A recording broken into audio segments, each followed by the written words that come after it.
जो लोग केवल बाह्य जगत में जीते हैं, भीतर के जगत की उपेक्षा करते हैं, वे कभी सुखी नहीं हो सकते, न व्यक्ति, न समाज और न परिवार, न राष्ट्र। और बाह्य जगत के साथ भीतर के जगत की अनुभूति होने लग जाए तो फिर असुख का प्रश्न ही नहीं है, अशांति का प्रश्न ही नहीं है। आज हमारी समस्या यही है कि एकांगी दृष्टिकोण हो रहा है और इस दुनिया में इसीलिए शब्दों का व्यापार अधिक है। भावों की दुनिया, जो भीतर की दुनिया है, वहाँ ध्यान नहीं है। हेनरी फोर्ड पुस्तक खरीदने गए, बुक स्टॉल पर पुस्तक देखी, हाउ टू ग्रो रिच, पसंद आ गई, उठाई तो पुस्तक का जो अधिकारी था पास ही खड़ा था। तो बुक स्टॉल के अधिकारियों ने कहा कि ये अच्छी भाग्य की बात है कि आज लेखक भी स्वयं खड़े हैं। हेनरी ने देखा उसकी तरफ तो साधारण फटे कपड़े से और पूछा हालत अच्छी नहीं है।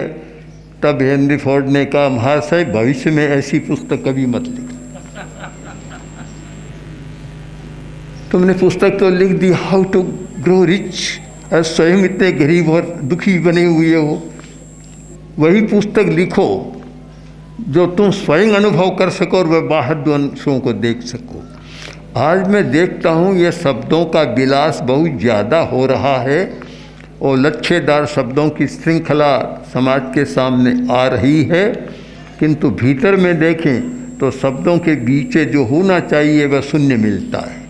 शब्द तो हमारे वाहक हैं, वे तो ले जाते हैं, ले जाने वाले हैं,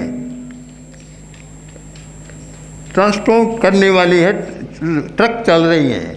अब हम ट्रक में ही उलझ जाते हैं, ट्रक के भीतर क्या है वहाँ नहीं जाते हैं तो हमारा कुछ नहीं होता। उन मालगाड़ियों के डिब्बों को देखें जिनके भीतर क्या है, तो हम भीतर को भी देखें। मैं मानता हूँ कि लेखन के लिए नहीं, जो भीतर के भाव हैं वे जो व्यक्त होते हैं और जब उनको शब्दों का एक परिधान मिल जाता है तो संप्रेषण होता है।